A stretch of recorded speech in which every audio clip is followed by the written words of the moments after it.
하나님의 것은 하나님께 바치라는 제목을 가지고 말씀을 전하고자 합니다. 지난주 설교를 조금 더 자세하게 전하고자 합니다.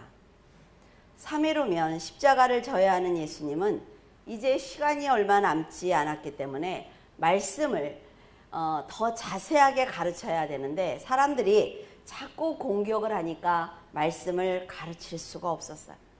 하나님의 나라와 영광 그리고 죄와 회개에 대해서 자세히 가르쳐줘야 한단 말이죠. 왜냐하면 이제 십자가를 지시면 다시는 말씀을 전할 수 없기 때문에 안타까웠을 것입니다.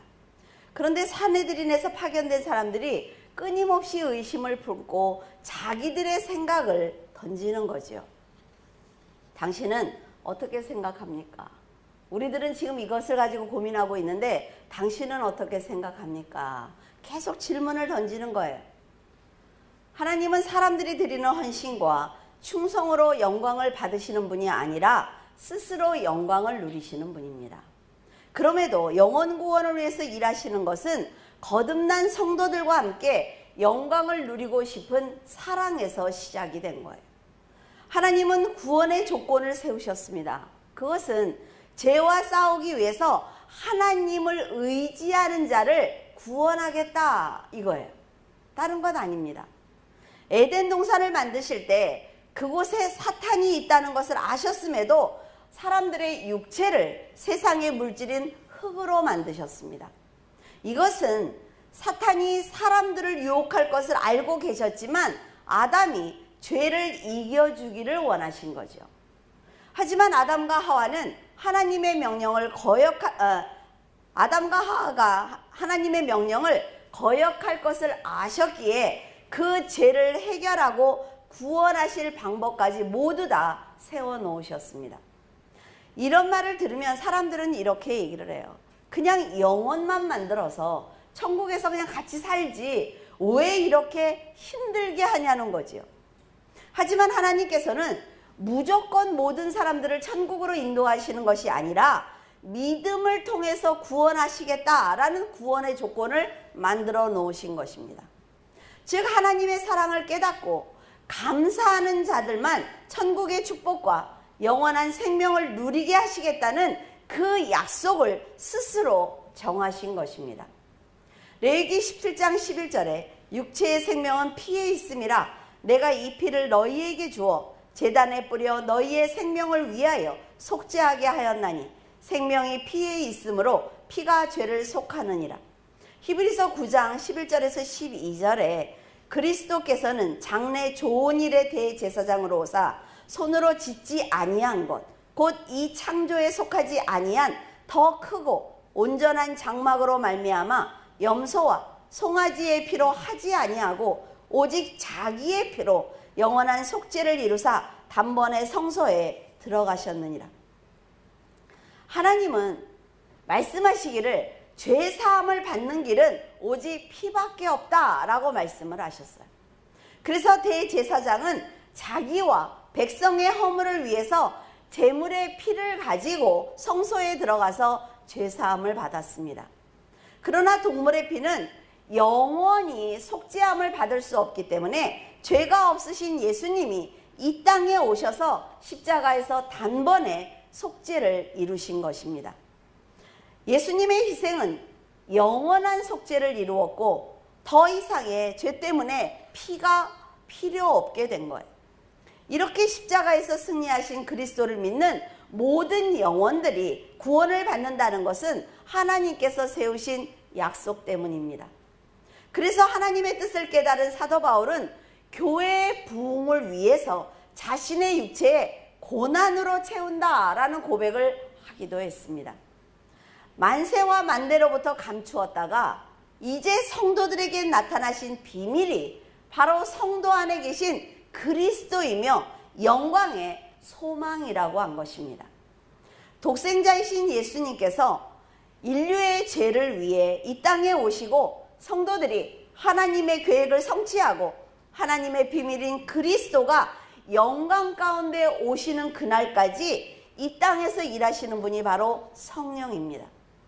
사람은 말씀을 거역하는 죄를 지었지만 하나님은 영혼을 구원하시는 것이 목적이고 계획이기 때문에 변함없이 지금도 일하고 계시는 것입니다. 우리도 보면 그렇죠. 사람이 마음이 변해서 왔다 갔다 하는 거지 하나님은 변하지 않는단 말이죠.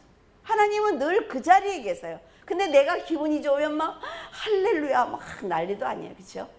기분이 나쁘면 쳐다도 안 봐 하나님. 하나님은 늘 동일한 자리에서 동일하게 일하고 계세요. 이런 놀라운 사랑을 받는 유대인들이 율법을 온전히 깨닫지 못하고 율법을 완성하기 위해서 율법 아래에 태어나신 예수님을 지금 핍박하고 있는 것입니다. 악한 인간은 끝없이 부어주시는 하나님의 사랑을 더 악하고 잔인하게 공격을 했어요. 자신의 죄를 위해서 이 땅에 오신 예수님을 죽이기 위해서 많은 계략을 세웠습니다. 그러자 예수님은 그들이 얼마나 지금 어리석은 행동을 하고 있는지 비유로 말씀하셨어요. 주인은 포도원을 새로 주기 전에 농부들이 포도원 농사를 편하게 지을 수 있도록 산 울타리로 두르고 즙을 짜는 틀까지 만들어 주었고, 망대를 지어서 농부들이 열매에 손실이 없도록 모든 것을 준비해 주었습니다. 가난하고 연약한 농부들이 더 많이 수확을 해서 편한 삶을 살기를 바라는 마음이었다 말이죠.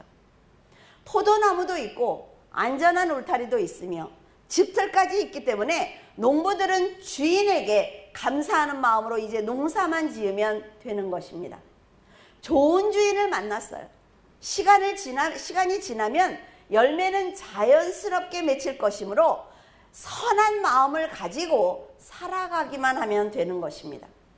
그러나 농부들은 포도 열매가 많이 달린 것을 보자 수확한 열매를 주인과 나누고 싶은 마음이 없어졌다 말이죠.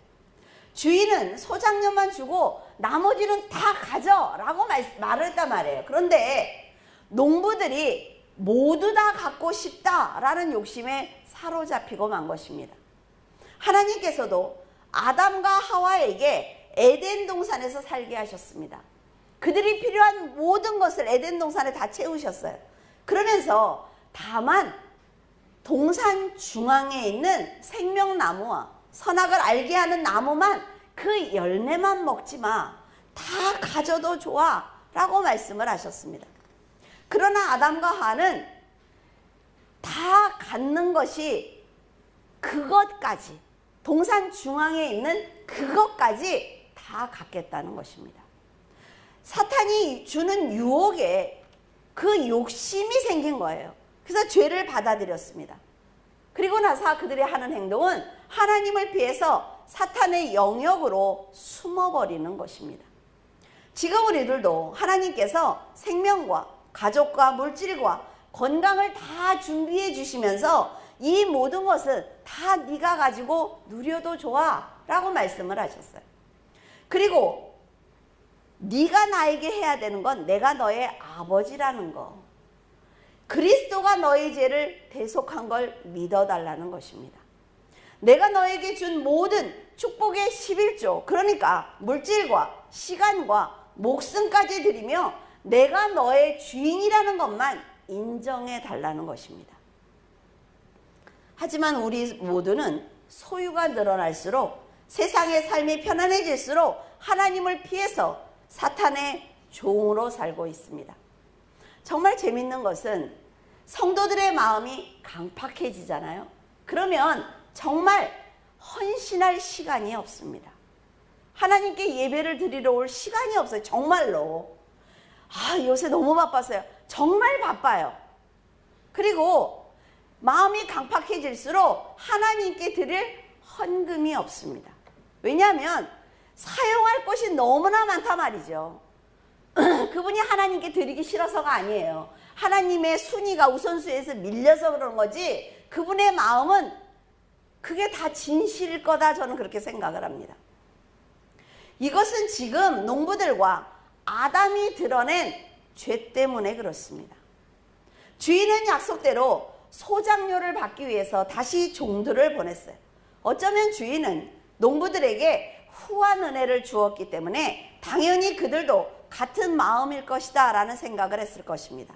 그런데 농부들은 소작료를 주기는커녕 종들을 때리고 죽이는 어처구니 없는 악행을 저지르고 말았어요.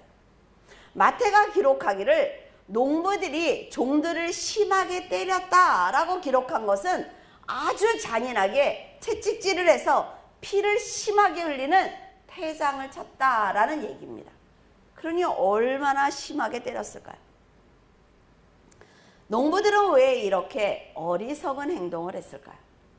주인에게 소출해 얼마를 주기만 한다면 그 땅을 계속 자신들이 사용할 수가 있습니다. 시간이 지날수록 더 많은 수확을 할 수가 있단 말이지요. 그런데 그 적은 소작료를 내지 않기 위해서 어처구니 없는 선택을 하고 있는 것입니다. 주인과 좋은 관계를 맺고 주인에게 감사를 전했다면 포도원을 제대로 꾸며준 주인은 농부들에게 더 많은 혜택을 주었을 것입니다. 그러나 작은 욕심이 불행을 불렀고 영원히 돌이킬 수 없는 죄를 짓고 만 것입니다. 잠언 21장 26절에 어떤 자는 종일토록 탐하기만 하나 의인은 아끼지 아니하고 베푸느니라. 악인은 사탄의 꾀임에 빠졌습니다. 그래서 사탄의 마음과 동일해요. 그래서 어떻게 하면 더 가질 수가 있는지, 어떻게 하면 내가 저 사람보다 더 나을 수 있는지 하루 종일 욕심에 사로잡혀서 그것만 생각한단 말이죠.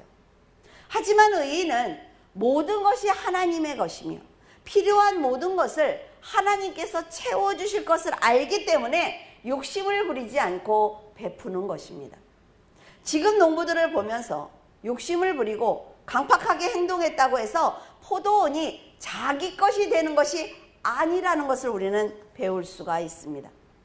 하나님은 세상에 빈손으로 온 우리들을 자녀라고 불러주시고 세상을 떠나는 마지막 날까지 필요한 것을 다 가지고 살 수 있도록 채워주고 계세요. 그리고 우리 영혼을 천국으로 인도하기 위해서 지금도 일하고 계십니다. 이런 하나님을 믿는 천국 백성들이 세상을 갖기 위해서 어둠과 타협을 한다면 하나님께서 먼저 심판하실 것입니다. 농부가 욕심을 버리고 주인에게 감사했다면 그의 미래는 아주 밝았을 것입니다. 자기의 것도 아닌 것을 가지고 욕심을 부리는 그는 물론 그의 가족들까지 모두 다 심판을 받는 불행을 당하게 되었어요. 마태복음 21장 38절에 농부들이 그 아들을 보고 서로 말하되 이는 상속장이 자 죽이고 그의 유업을 차지하자 하고, 예수님께서 자신을 죽이기 위해서 모의하고 있는 그들에게 이제는 너희들이 나를 죽일 것이야 라고 직접 말씀을 선포하셨습니다. 그들은 계속 예수님을 죽이기 위해서 모의했지만 결국 죽이지 못하고 이 책망을 직접 듣게 된 거예요.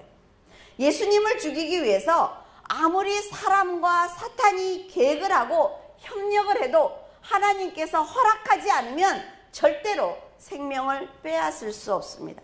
그러니까 염려하지 말라는 거죠. 죽을까 봐 걱정하지 마세요. 하나님이 허락하지 않으면 오늘 너 나한테 올라와 라고 말씀하시지 않으면 아무리 사람과 사탄이 계획을 세워도 여러분 죽지 않습니다. 그러니까 거기에 매여서 오래 살라고 걱정하지 말고 그 시간에 하나님 앞에 기도하고 말씀을 보라는 거예요. 애굽의 총리가 된 요셉을 보면 우리는 알 수가 있습니다. 그의 형들은 아버지 야곱의 사랑을 받는 요셉을 죽이기 위해서 모의했습니다. 하지만 하나님께서 허락하지 않았기 때문에 절대로 죽이지 못한단 말이죠. 그래서 요셉을 이스마엘 사람들에게 팔아넘겼어요. 근데 이스마엘 사람들은 요셉을 애굽에 팔아넘겼습니다.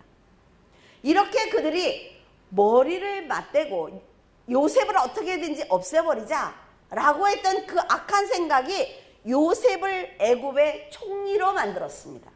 무슨 말인지 알겠어요? 예수님처럼 요셉처럼 하나님의 계획과 목적이 있고 사명을 감당하기 위해서 헌신한다면 절대로 그 생명은 빼앗기지 않습니다. 여러분이 하나님의 뜻을 깨닫고 말씀대로 살기 위해서 최선을 다한다면 결코 죽음을 두려워하거나 사람과 사탄을 두려워할 필요가 없습니다. 하나님께서 늘 함께 동행하시기 때문에 믿음으로 살아내면 하나님께서 악한 영이 건드리지 못하도록 특별히 보호하실 것입니다. 믿음이 없고 하나님을 의심하며 천국에 대한 확신이 없기 때문에 사탄이 유혹할 때마다 흔들리는 것이며 스스로 주저앉는 것입니다. 사람들은 죄가 없으신 예수님이 자신들을 구원하기 위해서 오신 구세주라는 걸 알아보지 못했기 때문에 죽이려는 거예요.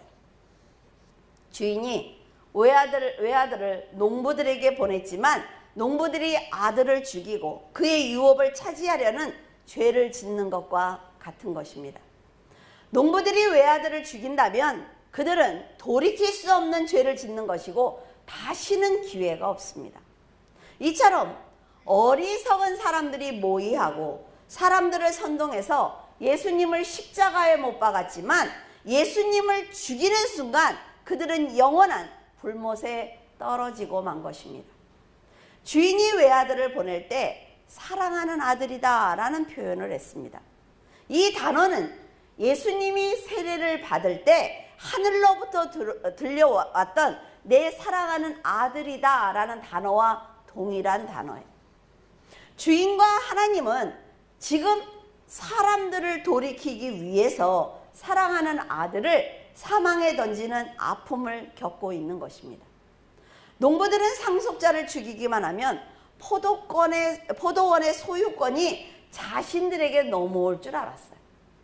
이처럼 사탄은 예수님을 죽이기만 하면 세상에 대한 지배권을 확고하게 가질 수 있다라는 생각을 한 것입니다. 그리고 사람들을 죽음으로 협박을 하면서 영원한 종으로 삼으려고 했습니다. 하지만 예수님이 십자가를 지고 난 다음에 다 이루었다라는 말씀을 듣는 순간 사탄은 자신이 패배했다는 것을 알았을 것입니다. 외아들을 포도원 밖으로 끌고 가 죽인 그들은 주인에게 조금의 자비와 용서도 받지 못했으며 농부들은 모두 다 죽임을 당하고 말았습니다.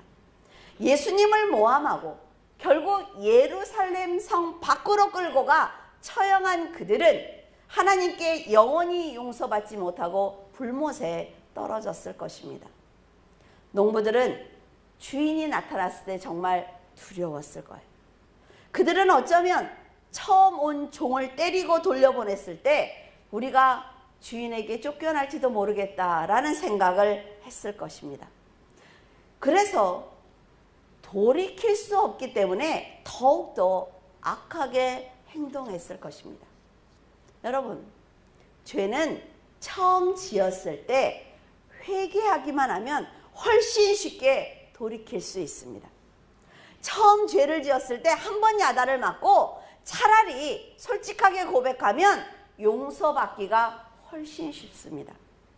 하지만 죄는 장성을 해서 사람들이 돌이킬 수 없도록 만들기 때문에 강하게 결단하지 않으면 돌이키는 것이, 중간에 돌이키는 건 결코 쉽지 않아요. 왜냐하면 내가 해놓은 악행이 너무나 많단 말이죠. 그래서 돌이키는 것이 쉽지 않아요.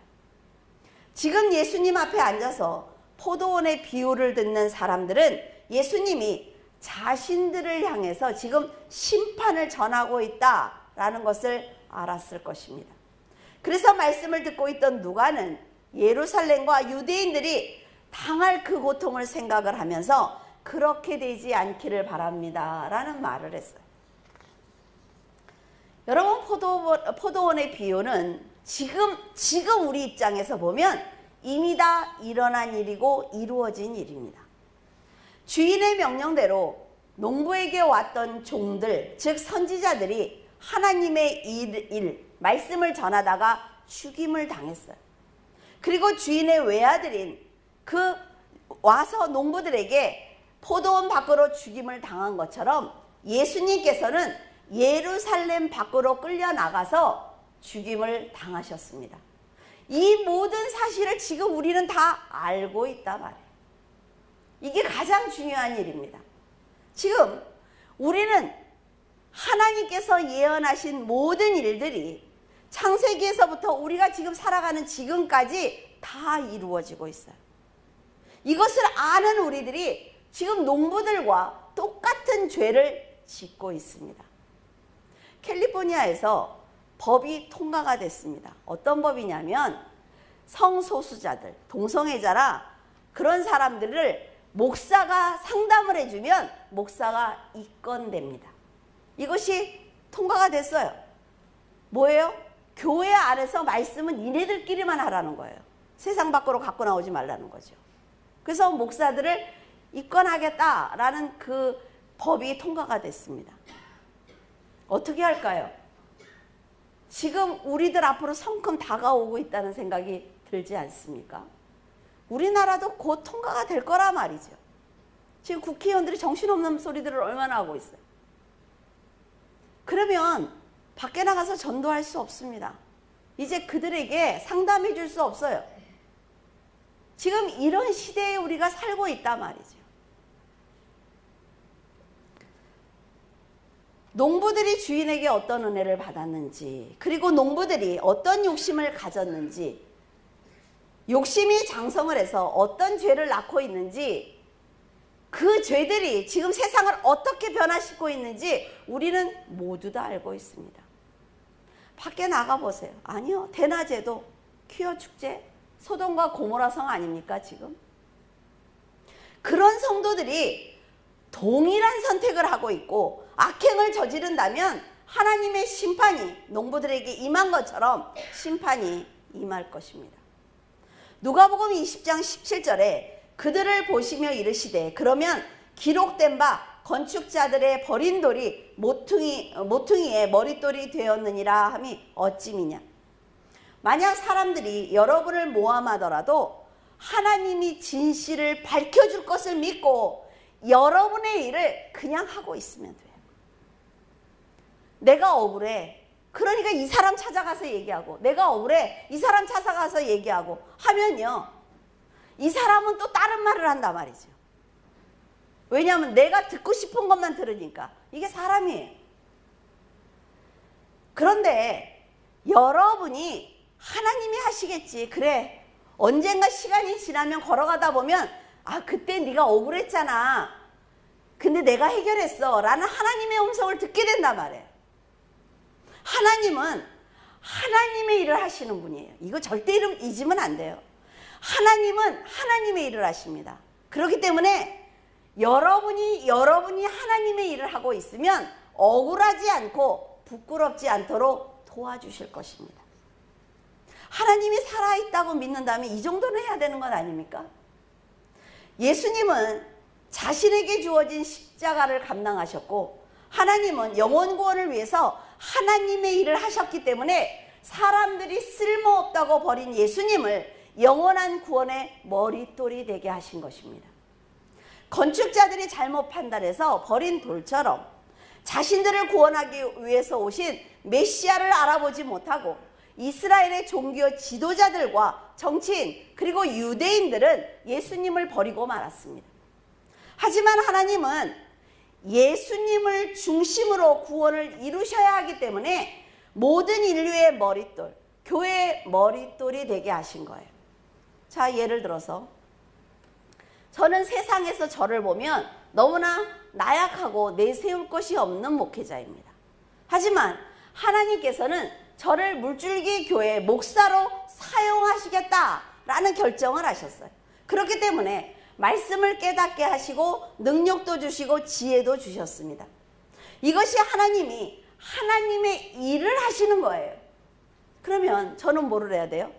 저는 그런 하나님을 믿고 최선을 다해서 하나님의 일을 하고 있으면 목사로 사명을 감당했구나 라는 칭찬을 받는 것입니다.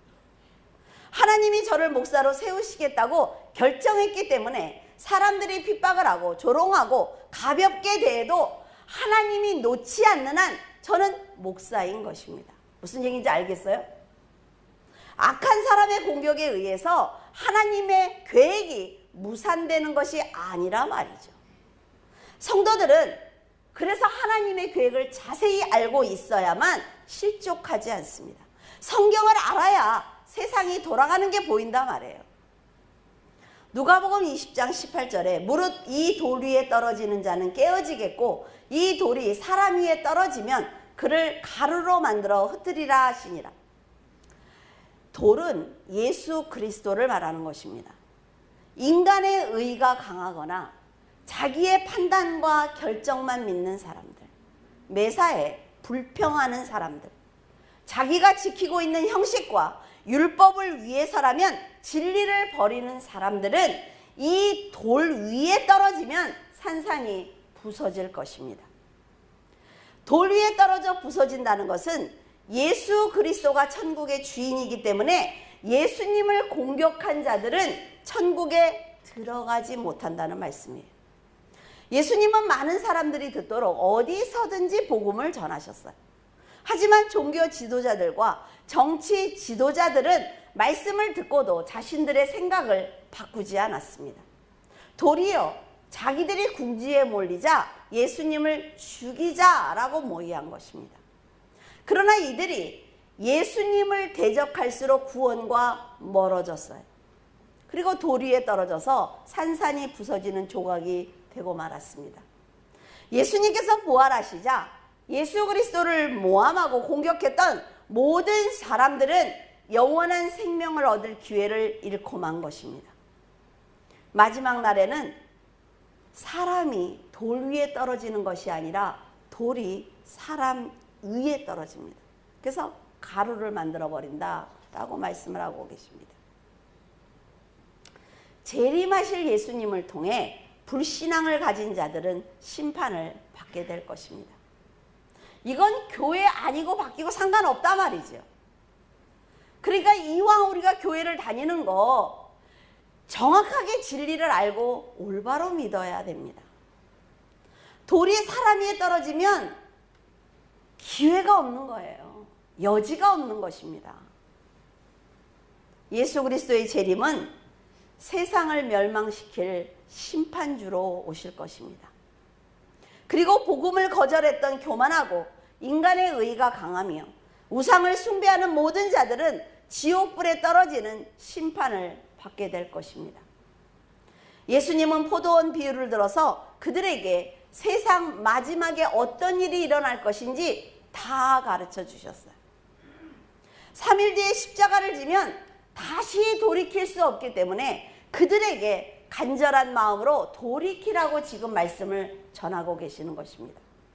어쩌면 너희들에게 나는 더 이상 해줄 말이 없어 라는 것이며, 돌이 너희에 떨어지는 심판을 당하지 말고 지금이라도 내가 말해줄 때 너희들에게 기회가 있을 때 돌이키라고 말씀하고 계시는 것입니다. 주인의 외아들이 죽는 것처럼 자신이 이 사람들의 손에 의해 십자가를 지실 것을 아시기 때문에 사탄에게 붙들려 있는 그들의 영혼이 너무나 불쌍했을 거예요. 하지만 그들은 돌이키지 않고 예수님을 버리고 말았습니다. 그때 바리새인들과 헤롯 땅 중 몇이 예수님께 왔습니다. 실패하고 돌아간 그들의 복수를 하려는 듯 그들은 예수님을 시험하기 위해서 질문을 던졌어요. 당신은 참되시고 사람을 외모로 보지 않고 오직 진리로서 하나님의 도를 가르치고 있습니다 라고 칭찬을 했습니다. 그러면서 가이사에게 세금을 바치는 것이 옳습니까? 옳지 않습니까? 우리가 가이사에게 세금을 바칠까요? 아니면 바치지 말까요? 라고 하면서 예수님을 시험했습니다. 그들이 예수님의 대답을 책잡아 총독에게 넘기려는 속셈을 알고 계신 예수님은 그가 가지고 있는 데나리온을 이리 가지고 와라 라고 말씀을 하셨습니다. 데나리온은 로마 화폐예요. 그러니까 지금 우리가 주머니에서 이렇게 빼면 1,000원짜리, 5,000원짜리, 5만원짜리, 이렇게 좀 잘 사는 사람은 5만원짜리 나오겠죠. 그렇죠? 이런 화폐예요. 우리가 갖고 다닐 수 있는 그런 화폐입니다. 데나리온을 가지고 오자 돈에 그려져 있는 화상과 글이 누구의 것이냐, 누구냐? 라고 물으셨습니다. 당시에는 나라의 왕이 즉위를 하면 그 사람의 얼굴을 넣어서 돈을 만듭니다. 그리고 그 돈이 통용되는 그 지역에서는 세금을 걷어들일 수가 있어요. 이게 세상의 법이란 말이죠. 그러니까 가이사의 얼굴이 있으니까 어때요? 가이사에게 세금을 내야 되는 거예요. 세상의 정한 법이 가이사에게 세금을 내야 되는 것으로 정해져 있기 때문에 가이사의 것은 가이사에게 주어라 라고 말씀하신 것입니다. 그리고 하나님의 백성들은 하나님의 자녀이기 때문에 모두 하나님께 드려라 라고 말씀을 하셨어요. 당시 가이사는 신적인 존재였기 때문에 하나님과 그를 동일시한다는 것은 엄청난 죄를 짓는 것입니다. 그들은 예수님이 가이사의 것은 가이사에게, 하나님의 것은 하나님께 드리라는 이 말씀을 책잡아서 하나님이 신적인 존재인 가이사에게 세금을 바치지 말라고 선동했습니다 라는 거짓말을 하기 시작을 합니다. 하지만 이런 모함은 어리석은 인간의 생각일 뿐이라 말이죠. 사람들은 이렇게 하나님의 일을 방해하기 위해서 사람의 일을 열심히 하고 있지만 그럼에도 불구하고 예수님은 묵묵히 하나님의 일을 하고 계시는 것입니다. 사람이 어떤 방해를 해도 절대자인 하나님은 하나님의 일을 하고 계시기 때문에 절대로 방해할 수가 없어요. 이것을 보면 사람이 아무리 사람의 일을 열심히 해도 하나님이 도와주지 않으면 사람의 일조차 해결할 수가 없습니다. 그래서 사람의 일을 열심히 할 것이 아니라 하나님의 일을 먼저 열심히 할 때 전능하신 하나님께서 여러분의 문제를 하나님의 일로 만들어서 하나님의 일을 하시면서 해결해 주시는 것입니다. 방법을 알겠어요? 그러면요 여러분, 아무리 힘든 문제라도 해결이 됩니다. 저 사람의 마음을 돌리고 싶고 내가 이 문제를 해결하고 싶은데 이 사람이 세상적으로 나보다 훨씬 더 큰 권세를 가지고 있어도 내가 하나님의 일을 하면 하나님한테는 그 사람은 먼지만도 못하단 말이에요. 여러분은 지금 하나님의 일을 하고 있습니까? 아니면 사람의 일을 하고 있습니까? 지금 무거운 삶의 무게를 느끼고 있다면 십자가 아래 모두 다 내려놓고 하나님의 일을 감당한다면 그 삶의 무게는 가벼워질 것입니다.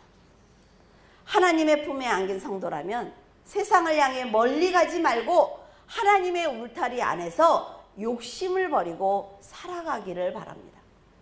욕심을 버렸다고 해서 가난해지는 것이 아니라 말이죠. 그냥 뭘 좀 버리라 그러면 싫어가지고 얼굴들이. 마음에서 버리라는 거예요. 마음에서. 어떤 사람처럼 길에서 돈 뿌리고 다니고 그런 거 하지 말고 마음에서 버리라는 거예요. 마음에서. 욕심을. 그러면 하나님은요. 여러분, 자, 우리가 애들 있어요. 2명이 있으면 이 아이한테 주면 사탕 2개를 다 먹어 자기가.